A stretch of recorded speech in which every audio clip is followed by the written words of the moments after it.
సూరజ్ ప్లాన్లో చిక్కుకుని జోష్నతో పెళ్లి నిశ్చయించిన శివన్నారాయణ అసలు ఇదంతా ఎలా జరిగిందనేది వీడియోని స్కిప్ చేయకుండా చివరి వరకు చూడండి. కార్తీక దీపం అప్కమింగ్ ఎపిసోడ్స్లో ఏం జరగబోతుందో ముందుగా తెలుసుకోవాలి అనుకుంటే కింద కనిపిస్తున్న హైప్ బటన్ మీద క్లిక్ చేసి వీడియోని లైక్ చేసి ఛానల్ని సబ్స్క్రైబ్ చేసుకుని పక్కనే ఉన్న బెల్ సింబల్లో ఆల్ పై క్లిక్ చేయండి. జోష్న నిజ స్వరూపం శివన్నారాయణ సుమిత్ర తెలుసుకోవాలి అని మీరు కూడా కోరుకుంటే కామెంట్లో ఎస్ అని టైప్ చేయండి.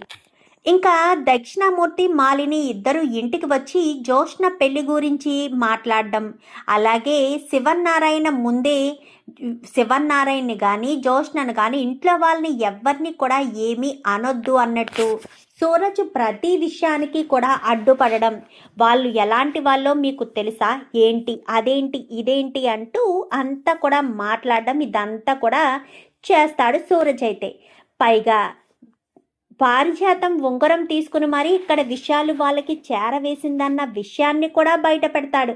అంతా బయట పెట్టిన తర్వాత నేను పదే పదే మీ ఈ విషయాల్లో కలక చేసుకుంటున్నాను, వీళ్ళు కూడా నన్ను అంటున్నారు నేను ఇక్కడ ఉండకూడదు, మీరు నాకు చనువిచ్చినా నేను ఆ చనువును కాపాడుకోవాలి సార్, నేను వెళ్తాను అని చెప్పనేసరికి సూరజ్ నువ్వు ఉండు అనగానే లేదు సార్ నేను వెళ్తాను, మీతో నేను తర్వాత మాట్లాడతాను అంటూ శివన్నారాయణతో చెప్పేసి వెళ్ళిపోతాడు.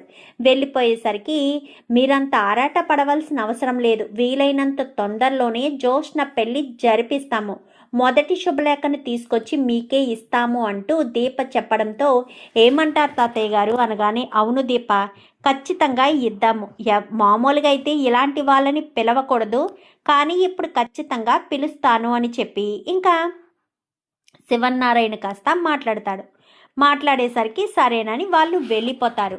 ఇంకా అంతా కూడా పారిజాతం మీద పడతారు. పారిజాతం అయితే నేను అమ్ముడుకుపోతే మరొకరు అమ్ముడుకుపోయి వాళ్ళు విషయాలు తెలుసుకునే ప్రయత్నం చేస్తుంది అన్న ఉద్దేశంతోనే నేనే అసలు ఏం చేస్తుందా ఏంటా అని తెలుసుకోవడం కోసమే కావాలని నేను అలా అని పారిజాతం చెప్పడంతో అవునా అన్నట్టు పారిజాతం మీద ఉన్న కోపాన్ని అయితే శివన్నారాయణ తగ్గించుకుని అక్కడి నుంచి వెళ్ళిపోతాడు. బాగా కవర్ చేసావు పారు, నువ్వు చాలా తెలివితేటలు కలదానివి, నీకున్న చావు తెలివితేటలు ఎవ్వరికీ ఉండవు, నువ్వు కనుక రాజకీయాల్లోకి వెళ్తే నీ చావు తెలివితేటలతో అవతల వాళ్ళని ఓడించేస్తావనగాని మరి ఏం చేయమంటావరా, నేను వెళ్ళాను ఇప్పుడు ఏం చేస్తాను, దొరికిపోయాను, అసలే రెస్టారెంట్ విషయంలో నేనేదో చేశానని మీ తాత ఏకంగా తీసుకొచ్చి నన్ను పని మనిషిని చేశాడు, ఇప్పుడు కూడా నేను ఏదో రకంగా కవర్ చేసి బయట పడలేదే అనుకో నన్ను మెడపట్టి శాశ్వతంగా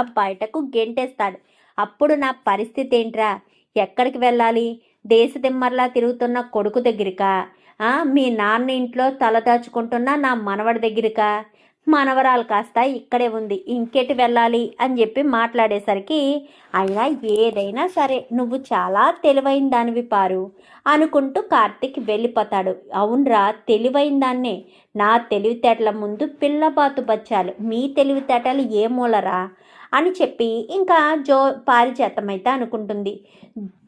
జోష్న ఆలోచిస్తూ ఉంటుంది, సూరజ్ గాడు ఎందుకు ప్రతి విషయంలో ఇన్వాల్వ్ అయిపోతున్నాడు, కుటుంబంలో ఎంతలా ఇన్వాల్వ్ అవుతున్నాడు, పైగా నా గురించి ఎంత చక్కగా చెప్పాడంటే నా గురించి నాకు తెలియని విషయాలు వచ్చిన పెళ్లి వాళ్ళకి ఈ రకంగా చెప్తాడని నేను అస్సలు అనుకోలేదు, ఎక్స్పెక్ట్ కూడా చేయలేదు, కానీ వీడు ఎలా ఎందుకు చెప్పాడు అని చెప్పి జోష్న ఆలోచిస్తూ ఉంటుంది. శివన్నారాయణ కూడా ఆలోచనలో ఉంటాడు. ఆలోచనలో ఉండేసరికి ఏంటి నాన్న దేని గురించి ఆలోచిస్తున్నారు అనగానే జోష్న పెళ్లి గురించారా నేను ఆలోచించేది అనేసరికి అవునా నేను జోష్న పెళ్లి గురించి ఆలోచిస్తున్నాను, ఎవరో ఏదో అన్నారని కాదు కానీ నాన్న, జోష్నకు పెళ్లి చేసి పంపేస్తే మాట్లాడుకునే వాళ్ళు కాస్త మాట్లాడుకోవడం మానేస్తారేమో, అయినా మనం జోష్నకు పెళ్లి చేయాలి నాన్న, ఎన్ని రోజులు ఇంట్లో పెట్టుకుంటాం చెప్పు అనగానే నువ్వు అన్నది కరెక్టే దశరథ, కానీ సరైన అవకాశం రాలేదు కదా, సరైన పెళ్లి సంబంధం వస్తేనే కదా మనం జోష్నకు ఏదైనా చేయగలము, ఇప్పుడు సరైన అవకాశం లేకుండా ఏం చేయగలము అని చెప్పనేసరికి కరెక్టే, ఇప్పుడు ఏం చేద్దాము అని చెప్పను కానీ చూడాలి ఏం చేయాలో ఆలోచించాలి అని చెప్పి ఇంకా మాట్లాడడంతో సరేనని ఏదైనా ఎవరైనా ఉన్నారా నాన్న, ఏదో ఒక సంబంధం చూడాలి. అలా అని ఎవరిని పడితే వాళ్ళని చేసేయలేం కదా దశరథ. మన అమ్మాయి గురించి మనం ఆలోచించాలి, మనం భవిష్యత్తు గురించి కూడా ఆలోచించాలి. మన అమ్మాయి గురించి ఆలోచించి అంతా చూసుకుని మరీ మనం పెళ్ళి చెయ్యాలి అన్న ఆలోచన రావాలి. లేదంటే తర్వాత మనం చాలా ఇబ్బంది పడతాము. పైగా మన అమ్మాయి జీవితం నాశనం అయిపోకుండా కూడా చూసుకోవాలి అని చెప్పి మాట్లాడేసరికి ఇంకా ఏం మాట్లాడాలో కూడా అర్థం కాకపోవడంతో ఇద్దరు కూడా దశరథ, ఇప్పుడు వరకు జోష్న పెళ్లి సంబంధం గురించి మనం సరిగ్గా సీరియస్గా తీసుకోలేదు. కార్తీక్ అప్పచెప్పాం సరే, కార్తీక్ వాడి పనిలో వాడు బిజీగా ఉంటున్నాడు. మనమే ఏదో ఒకటి చూడాలి, ఏదో ఒక పెళ్లి సంబంధం చూసి జోష్నకు పెళ్లి చెయ్యాలి. వయసు కూడా దాటిపోతుంది. జోష్న వయసుతే కదా దీప. పోనీ చిన్నతనంలో ఏదో పెళ్ళి అనుకున్నా, ఇప్పుడు కూడా పెళ్లి జరిగింది కదా. పెళ్లి జరిగింది, పైగా కడుపుతోంది. ఇప్పటికి జోష్నకు పెళ్లి చేసేసుంటే ఈ పాటికి మనవడో మనవరాలనో ఎత్తుకుంటూ మనం సంతోషంగా ఉండేవాళ్ళం కదా అనగానే అవును నాన్న అని చెప్పి ఇంకా దశరథ్ అయితే అంటాడు, సరే అయితే ఇప్పుడు ఏం చేద్దాం అనగానే అదే ఆలోచిస్తున్నాను నాన్న అని చెప్పనేసరికి నా మనసులోకి ఒక వ్యక్తి వస్తున్నాడు, కానీ ఆ వ్యక్తి గురించి చెప్తే మీరు ఏమంటారా అని ఆలోచిస్తున్నాను అనేసరికి ఏంటి నాన్న, మీరు జోష్న గురించి చెప్తే మేము వద్దని అంటామా? మీరు ఎప్పుడు ఏ నిర్ణయం తీసుకున్నా కానీ వెనక ముందు ఆలోచించకుండా ఆ నిర్ణయానికి తల వంచే మీరు తీసుకున్న నిర్ణయం కాదు అని చెప్పగలమా? అలా ఎలా అనగలుగుతున్నారు నాన్న అని చెప్పనేసరికి అదే కదా నేను అంటున్నాను అని చెప్పి మాట్లాడడంతో సరే అయితే ఏంటి నిర్ణయం, ఎవరనుకుంటున్నారు? మీకు తెలుసా అబ్బాయి? మీకు మీ దృష్టిలో పడ్డాడు అంటే ఆ అబ్బాయి మంచివాడే అయి ఉంటాడని నేను గెస్ చేయగలను నాన్న. చెప్పు నాన్న, ఎవరా అబ్బాయి అని చెప్పనేసరికి ఆ అబ్బాయి నీకు కూడా బాగా తెలుసు. ఈ మధ్యకాలంలో నువ్వు లేవు కానీ నాకు ఆ అబ్బాయి టాలెంట్ గురించి, ఆ అబ్బాయి గురించి నేను బాగా ఆలోచిస్తున్నాను అని చెప్పాను. కానీ ఎవరు నాన్న అతను అని చెప్పనేసరికి ఇంకెవరు, మన సూరజ్జు అనేసరికి సూరజ అనగానే అవును, నిన్న పెళ్లి చూపులు వాళ్ళు వచ్చినప్పుడు నువ్వు అబ్జర్వ్ చేశావా? జోష్న గురించి సూరజు పెళ్లి కొడుకుతో ఎలా చెప్పాడో చూసావా? మనము కూడా జోష్న గురించి అన్ని యాంగిల్స్లో ఆలోచించలేదు. అలాంటి తప్పుడు జోష్న గురించి మనం అంతలా ఆలోచించకపోయినా సూరజ్ ఆలోచించాడు. సూరజ్ జోష్నలో అంత అందాలు, అంత కోణాలు చూశాడు. అలాంటి అబ్బాయిని చేసుకుంటే జోష్న కూడా బాగుంటుంది. పైగా జోష్న మనకు ఒక్కగానొక్క పిల్ల, మన ఇంటికి తనని బయటికి పంపించడం అంత మంచిది కాదు అని అనిపిస్తుంది. అందుకే అదే సూరజ్ అనుకో అనాథని చెప్తున్నాడు. వాడికి మనం లైఫ్ ఇవ్వచ్చు కదా. మన తర్వాత మన బిజినెస్లన్నీ సూరజ్ చూసుకుంటాడు కదా, జోష్న కూడా చూసుకుంటుంది. ఇద్దరు చక్కగా ఉంటారు కదా. మన కళ్ళ ముందే మన పిల్ల కూడా ఉంటుందనేసరికి నువ్వు చెప్పింది నిజమే. ఒకవేళ వాళ్ళు ఇక్కడ ఉండడానికి ప్రైవసీ కావాలనుకుంటే మనకు వేరే చోట ఫామ్ హౌస్ ఉంది కదా, ఆ ఫామ్ హౌస్లో ఉంటారు అని చెప్పనేసరికి సరేనన్నా, సుమిత్ర ఏమంటుందో అనగానే నేనేమంటానండి, మామయ్య గారు ఎప్పుడైనా ఏదైనా నిర్ణయం తీసుకుంటే నేను కాదని అంటానా అంటూ సుమిత్ర అంటూ లోపలికి వస్తుంది. నువ్వెప్పుడొచ్చావు సుమిత్ర అనగానే నేను ఇందాకే వచ్చాను మామయ్య, మీ మాటకెందుకు అడ్డుపడడం అని చెప్పి మీరు సూరజ్ గురించి మాట్లాడుతున్నారు కదా, నేను వింటున్నాను అనేసరికి నాకు ఆలోచన వచ్చింది మామయ్య. ఆ రోజు జోష్నకు దెబ్బ తగలడంతో సూరజ్ తెగ అల్లాడిపోయాడు, తల్లడిల్లిపోయాడు. దెబ్బ ఏదో తనకు తగిలినట్టు, తన మనసుకు దగ్గరైన వ్యక్తి దెబ్బ కాలికి తగిలితే ఎలా మనం హడావిడి చేస్తామో ఆ రకంగా హడావిడి చేశాడు. టెన్షన్ పడిపోయాడు. అందుకే నాకు సూరజ్ మీద ఎప్పటి నుంచో ఆ పని అంటే ఎప్పటి నుంచో ఉంది. ఆ విషయం మీకు ఎలా చెప్పాలో అనుకున్నాను, కానీ మీరే గమనించారు. పెళ్లి చూపుల వాళ్ళ దగ్గర కూడా సూరజ్ మాట్లాడిన మాట విధానం, జోష్న గురించి మాట్లాడిన విధానం అంతా నాకు బాగా నచ్చింది మామయ్య అని చెప్పనేసరికి మరి జోష్న ఏమంటుందో ఒక్కసారి మనం ఆలోచిద్దాము అని చెప్పాను. కానీ అదేమంటుంది మావయ్య, చిన్నపిల్ల, దాని ఇష్టం మన ఇష్టాన్ని కాదంటుందా?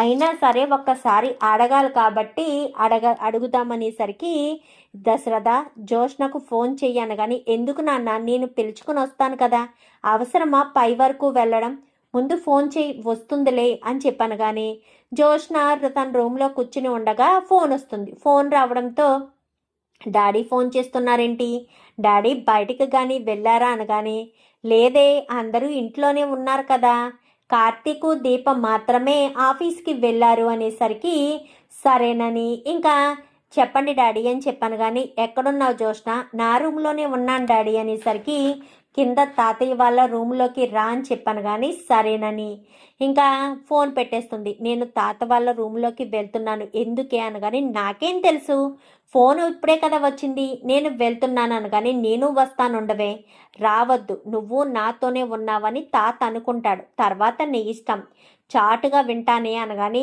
నీకు ఆ బుద్ధి ఉంది కదా, సర్లే రా అని చెప్పి ఇంకా పారిజాతం జోష్న ఇద్దరు కిందకొస్తారు. జోష్న రూమ్లోకి వెళ్తుంది, పారిజాతం గుమ్మం బయటే ఉండిపోతుంది.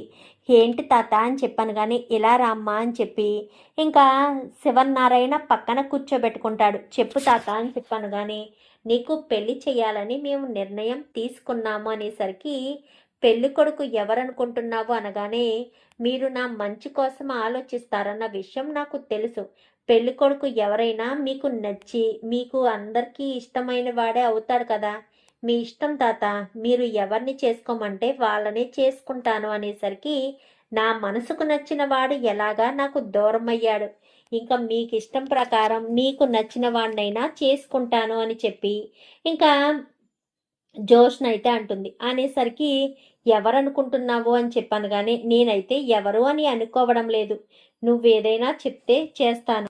ఎవరో కాదమ్మా, మన సూరజు అనేసరికి సూరజ అని చెప్పాను. కానీ ఏ సూరజ్ని చేసుకోవడం నీకు ఇష్టం లేదా అనగాని మీ అందరికీ ఇష్టమైతే నాకు ఇష్టమే, కానీ ఒక రీజన్ మాత్రం చెప్పండి, సూరజ్ని ఎంచుకోవడానికి రీజన్ ఏంటి? నిన్న నువ్వు గమనించావా పెళ్లి వాళ్ళతో నువ్వు ఎలాంటి దానివో, నీ లక్షణాలేంటో, నీ స్వభావం ఏంటో, నీ అలవాట్లేంటో, నీ మంచి మనసేంటో అన్నీ చాలా వివరంగా చెప్పాడు. దాన్ని బట్టి ఒకటి, ఇంతకు ముందు నీకోసారి కాలుకి దెబ్బ తగిలింది కదా, దెబ్బ తగిలినప్పుడు సూరజ్ ఎంతలా రియాక్ట్ అయ్యాడో కూడా మేము చూసాము. సో దాని గురించి, పైగా మన కుటుంబాన్ని ఎవరైనా ఏదైనా అన్నా తట్టుకోలేడు, అదొకటి, అన్ని దృష్టిలో ఉంచుకునే మేము ఈ నిర్ణయం తీసుకున్నాము అని చెప్పనేసరికి మీరు తీసుకున్న నిర్ణయం మీకు మంచిదనిపిస్తే మీ ఇష్టం తాత, అందులో నా అభ్యంతరం ఏమీ లేదు అని చెప్పి ఇంకా అక్కడి నుంచి కాస్త జోష్న వచ్చేస్తుంది.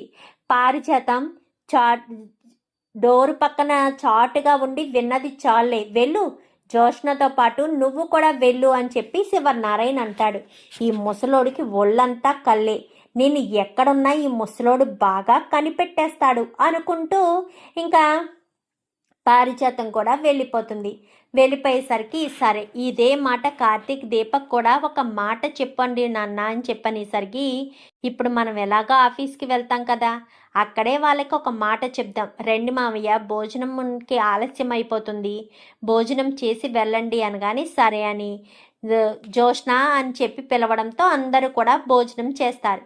భోజనం చేసి ఇంకా మా ఆఫీస్కి శివనారాయణ దశరథు ఇద్దరు ఆఫీస్కి వెళ్ళిపోతారు. వెళ్ళిపోయేసరికి సూరజ్ వర్క్ చేసుకుంటూ ఉంటాడు, కార్తీక్ వర్క్ చేసుకుంటాడు, దీప కూడా వర్క్ చేసుకుంటూ ఉంటుంది. ఇంకా కార్తీక్ని దీపని గదిలోకి రమ్మని చెప్తారు. చెప్పడంతో కార్తీక్ దీప గదిలోకి వెళ్తారు. చెప్పండి సార్ అని చెప్పనేసరికి ఇక్కడ ఆఫీస్లో మాట్లాడినంత మాత్రాన ఆఫీస్ వర్క్ కాదు, ఇంటికి సంబంధించిందే, కానీ అప్పటి వరకు ఎందుకులే, మళ్ళీ మీరు సాయంత్రం ఇంటికి రావాలి అన్న ఉద్దేశంతోనే నేను ఇక్కడే డిస్కషన్ చేస్తున్నాను అంటూ శివనారాయణ చెప్తాడు. దేని గురించి తాత అని చెప్పనేసరికి జోష్న పెళ్లి గురించి అనగానే ఇప్పుడు జోష్న పెళ్లి చేయడానికి మనకు పెళ్లి కొడుకు దొరకాలి కదా తాత, నాకైతే దొరికాడు అని చెప్పి శివనారాయణ అంటాడు. ఆ పెళ్ళికొడుకు ఎవరో నాకు కూడా తెలుసు కార్తీక్ అని చెప్పనేసరికి, అయితే అందరూ ఒక మాట అనుకున్నారన్నమాట అనగానే, అవును అదే జోష్నతో కూడా మాట్లాడాము అనేసరికి, ఏంటి జోష్న కూడా ఒప్పుకుందా? ఇంతకీ ఆ పెళ్ళికొడుకు ఎవరు అనగానే, ఇంకెవరు మన సౌరజే అని చెప్పనేసరికి కార్తీకు దీప ఒక్కసారిగా షాక్ అవుతారు. ఏం మాట్లాడుతున్నారు తాత? సూరజ అనగానే, అవును సూరజే అని చెప్పనేసరికి, సూరజ్కి వెనక ముందు ఎవరూ లేరు కదా తాత, మరి అలాంటి వాడికి ఇస్తే అనగానే, అదే ఆలోచించాం కార్తీక్. అలాంటి వాడికి ఇస్తే జోష్న ఎప్పుడు మన ఇంట్లోనే ఉంటుంది. పైగా మా తర్వాత బిజినెస్లు చూసుకునేది సూరజు నువ్వే కదా.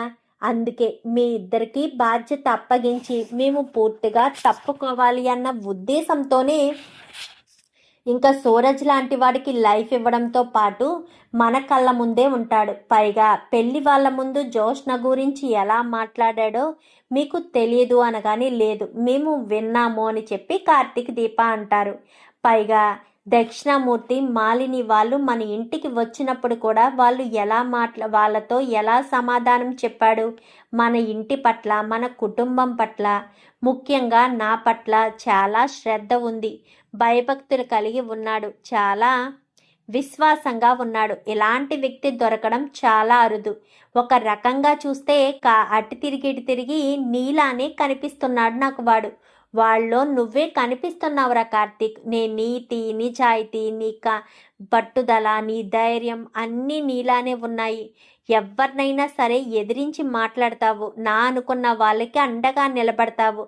నీ స్వభావం అంతా కూడా నాకు సూరజ్లో కనిపించింది. అందుకే సూరజ్కు జోష్నకు పెళ్లి చేద్దాము అన్న ఉద్దేశంతోనే నేను ఇలా నిర్ణయం తీసుకున్నాను అనేసరికి, అంతా బాగానే ఉంది తాత, మీ ఇష్టం. మరి జోష్న కూడా ఒప్పుకుంది అంటున్నారు, అత్త కూడా ఒప్పుకుందా అనగాని, అందరూ ఒప్పుకున్నారు. ఇంటి దగ్గర అది మాట్లాడే మీకు ఈ విషయం చెప్పాలనే మేము ఆఫీస్కి వచ్చాము.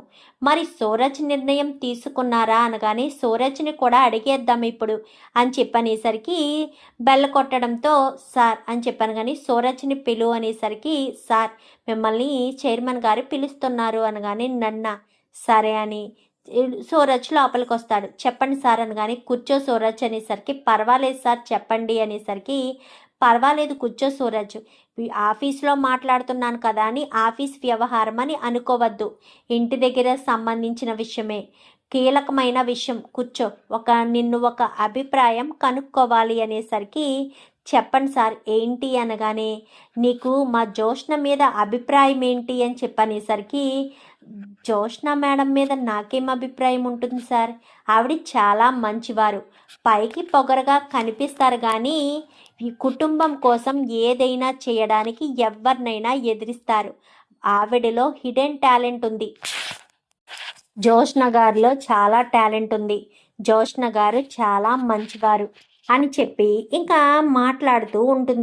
మాట్లాడుతూ ఉండేసరికి, సరే అయితేని అంటే జోష్నను పెళ్లి చేసుకోవడం నీకు ఇష్టమేనా అంటూ మాట్లాడడంతో ఒక్కసారిగా షాక్ అయిపోతాడు ఇంకా సూరజ్. అయితే సార్ ఏమంటున్నారు అనగానే, జోష్నని పెళ్లి చేసుకోవడం నీకు ఇష్టమేనా అని అడుగుతున్నాను, నేను అడిగింది కరెక్టే, నువ్వు విన్నది కూడా కరెక్టే, పర్వాలేదు చెప్పు అనేసరికి, అది అనగానే, చెప్పు పర్వాలేదు, జోష్నని పెళ్లి చేసుకోవడం నీకు ఇష్టమేనా అని చెప్పనగానే,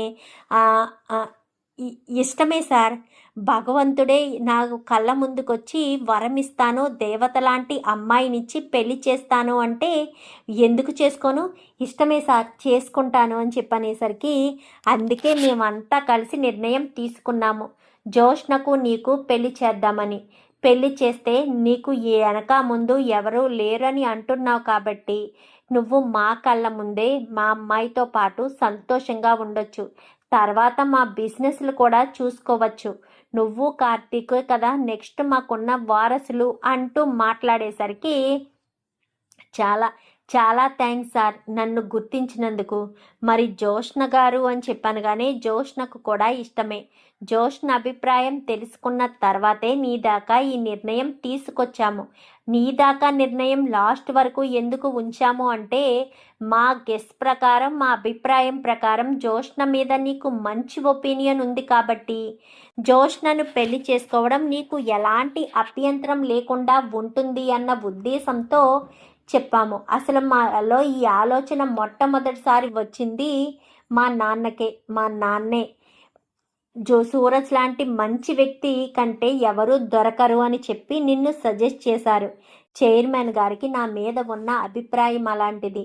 చైర్మన్ గారు నన్ను నమ్మారు. ఆయన నమ్మకాన్ని నేను ఎప్పటికీ వమ్ము కానివ్వను, ఎప్పటికీ కోల్పోను అంటూ మాట్లాడేసరికి సరే అయితేని.